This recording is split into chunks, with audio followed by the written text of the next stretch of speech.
1 p.m. Assalamu alaikum. This is Radio Pakistan. The news read by Daman Zaman. The headlines. The foreign minister has appreciated the bold stance of Malaysia against the Indian atrocities in occupied Kashmir. The Pakistan Air Force today conducted a command-level operation exercise with the participation of all the operational bases across the three regional commands. The Taliban have expressed their readiness to restart the peace talks with the United States. North Korea says the latest test firing of its super-large multiple rocket launcher was a final review of the weapons combat application. And now the news in detail. The Malaysian Deputy Foreign Minister Datuk Wira Haji Marzuki bin Haji Yahya called on the Foreign Minister Shah Mahmood Qureshi in Islamabad today and discussed bilateral relations and matters of mutual interest. The Foreign Minister apprised the Malaysian Deputy Foreign Minister about the blatant human rights violations in occupied Kashmir. Shah Mahmood Qureshi appreciated the bold stance of Malaysia against the Indian atrocities in occupied Kashmir. He said, "We are thankful to Malaysia for fully supporting Pakistan's stance on Jammu and Kashmir dispute." The Independent Permanent Human Rights Commission of the Organization of Islamic Cooperation has strongly condemned the continued human rights violations in occupied Kashmir. During its recently concluded session in Jeddah, the Commission called for an international investigation into allegations of systematic human rights violations, including serious genocide threats in occupied Kashmir. The Commission noted that the Indian government, in an attempt to quell the Kashmiri struggle for inalienable right to self-determination, has resorted to relentless political, economic, and communication blockade in occupied territory.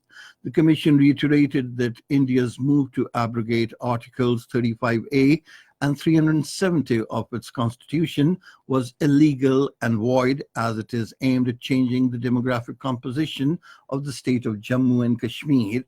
The meeting demanded India to implement relevant United Nations resolutions to allow the Kashmiri people to exercise their inalienable right to self-determination through a free and fair plebiscite.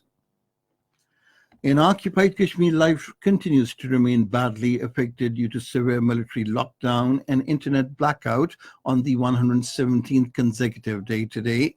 The occupation authorities are likely to intensify restrictions today in the Kashmir Valley to thwart big anti-India protests after Friday prayers.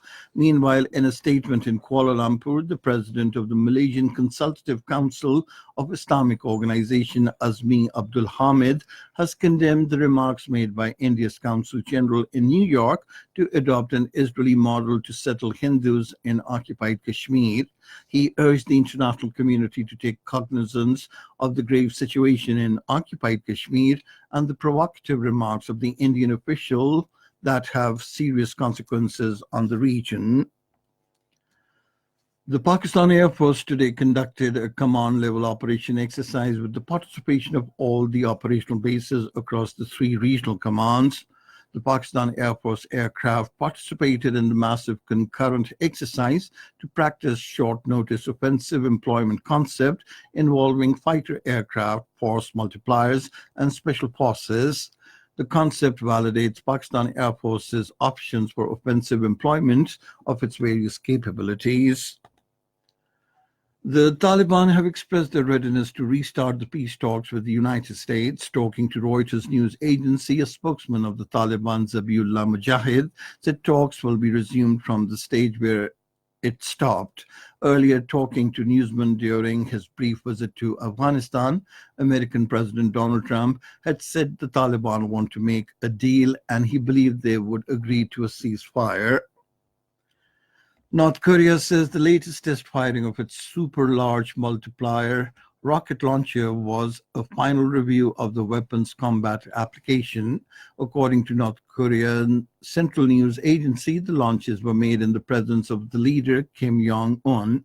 Meanwhile, South Korea has expressed strong regrets over the launches and urged North Korea to stop escalating tensions. cricket.